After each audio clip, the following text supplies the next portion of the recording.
there is a big fight weekend on deck for us here, not just the UFC, but also in the boxing world as well. And to help us break it down and give out some best bets for us to hopefully win some money this weekend, it is combat sports analyst, co-host of the Morning Combat podcast with friend of the show, Brian Campbell. It is Luke Thomas joining us here on You Better You Bet. Luke, we appreciate you for hanging out with us. We encourage all of our listeners and viewers to hit up Luke on Twitter at LThomasNews.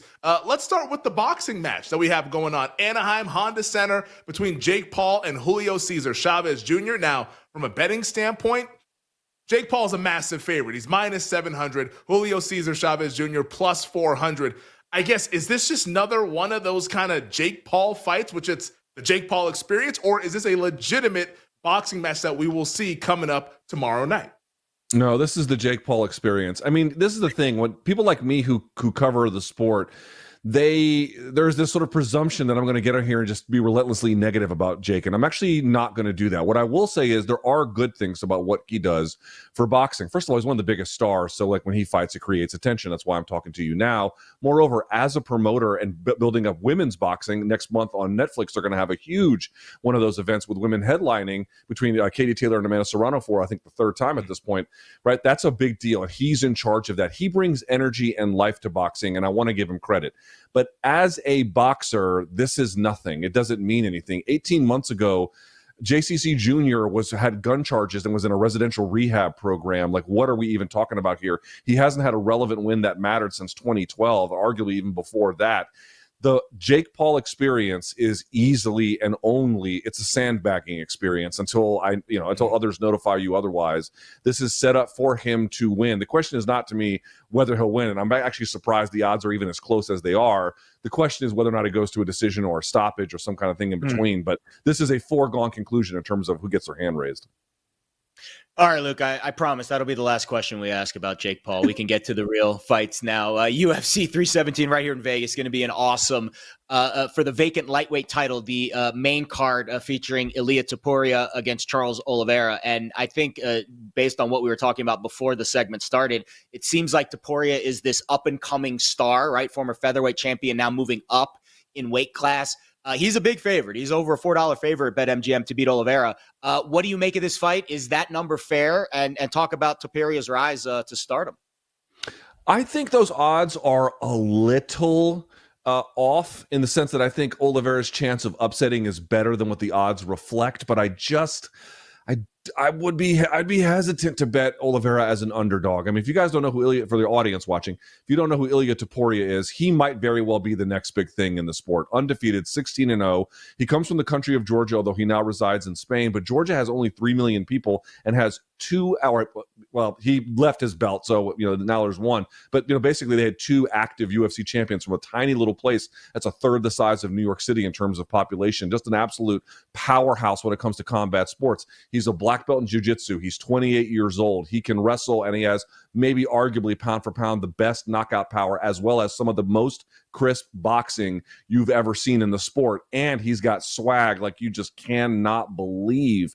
An absolute dynamo on the mic in multiple languages. It's just hard to see a way where he loses this bout unless there is some kind of error. Now, the guy he's fighting, Charles Oliveira, a former champion, is not a scrub at all. The real deal Holyfield when it comes to being a contender, but he's lost previously via strikes. He's not quite the same striker, I think, in the pocket that Ilia is. And Ilia's just ability to find the chin and the power that he has. And he's already fought at 55 before. He's the former 45-pound champ. In the 155-pound fight that he had, he knocked the guy out such that it looked like he was cutting him in half. He spun him around like a top. That's how big his power is. Again, is Oliveira legit? Yes, very legit. But the guy in Topuria might be your next Conor McGregor. There is no one in the sport I am higher on than him. Wow, that's very high praise there. Yeah. Do Bronx. We all know Charles Oliveira, growing up and watching all of his fights, but looking at some of the highlights of Topuria, that right hand is mean. That dude will take you out with that right hand. It's really strong it's not stuff. Just sorry to cut you off. It's not just the right hand. The left hand was what he used to smoke both Volkanovski who was the number 1 pound-for-pound guy when he beat him, and Max Holloway. So he has a dynamite right hand, and his left hook is also money. He will dent up your dome if you give him enough time. And by the way, what's kind of interesting is he might lose a round. He might be competitive, but just one of those nuclear bombs lands, and it's a wrap. So I think Charles Oliveira can make it interesting. If Ilya gets rocked or makes an error, upsets happen in MMA. You guys know that. But this is not a fight that Topuria should lose. I'm high on him. Yeah, he's minus 455 over at BetMGM to go ahead and take down Charles Oliveira. How about in the flyweight title bout? That'll be the the co-main that we have tomorrow night here in Las Vegas at T-Mobile Arena between Alexander Pantoja and then Kai Kara France. Pantoja is the champion. It's a closer fight in terms of the odds right now, like minus 200 in that range. Pantoja, the champion. Kai Kara France plus 195. How do you see that one playing out? Who wins it and in how many rounds? First of all, a sensational fight. I just want to be very clear about that. No matter who wins, it's hard to see how that one is anything but action. Kai Kara France out of New Zealand, a guy who probably should have gotten a title shot earlier, had some lingering concussion issues, been a little bit up and down in certain ways, but is a very deserving title challenger. I would say predominantly more of a kickboxer than anything else, also very experienced. In the case of Alexandre Pantoja, whoa, this guy's nickname is the Cannibal. I'm not sure that's dramatic enough for the way he fights. An absolute buzzsaw. He does not shy away from action. He goes right into the mouth of danger, has some of the best jiu-jitsu, not merely in that division, but in all of the UFC. I keep thinking, because he gets in some of these blood and guts fights, that, it's going to come to a close now, and he just keeps winning. He just keeps getting better. As absolutely in the trenches, battle-tested as it can possibly be. I actually feel like this one, it could either end by sub or Pantoja, or could go the distance, and I would still favor Pantoja there. I know I'm taking heavy on chalk, but this one's a little harder to call. It just seems to me as Kai Kara France, better in the stand-up for sure, but a guy like Pantoja, better basically everywhere else, has beaten better guys, and just has a way of making the fight. He defines the terms under which they fight so much better than other guys. And I feel like that might end up being a bit too much. But unlike in the main event, KKF, Kai Kara France, I think his chance of upsetting is a little bit higher, just given some of these factors. I'll open up the rest of the card to you, Luke. We've got 9 other bouts, in that undercard. Is there one that stands out to you specifically? Like, hey, this one is mispriced, or we really got to keep our eye on this one?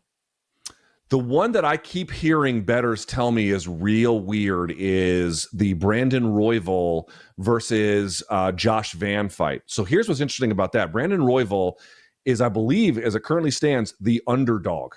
Now, he's also the number. Yeah, I'm looking at it now. Now, it's not a lot of action, a lot of value, but he's the number 1 contender in this fight. He was supposed to fight another guy named Manel Kopp who fell out due to injury, and here's Brandon Royval. So he was waiting on basically a number 1 contender's bout, or even potentially a title shot. Josh Van is 23. This will be his 5th fight in the calendar year tomorrow. And what's interesting is he's been stopped, not 2 fights ago, he got stopped because he's got this super aggressive style, and he kind of got over in front of his skis and, maybe took too many punches as a consequence. But in the last couple of fights, he's obviously, got right back to the amazing hype that he's been on. Don't get me wrong. He's a young guy who's got tons of volume work, great combinations, and will also be in your face, has an enormous work rate. That's amazing. But it seems like, I don't know, man, a number 1 contender who has definitely fought and beaten better guys than Josh Van. Yes, it's a whole short notice thing, but that could work certainly against Van in this particular case, even though he just fought more recently. And he absolutely is stepping up to a level he hasn't experienced at all. And they got that guy, the one he's stepping up to, as on plus money. My best friend who bets on this told me that was the one that he spotlit himself. So I feel it's my duty to tell you the same.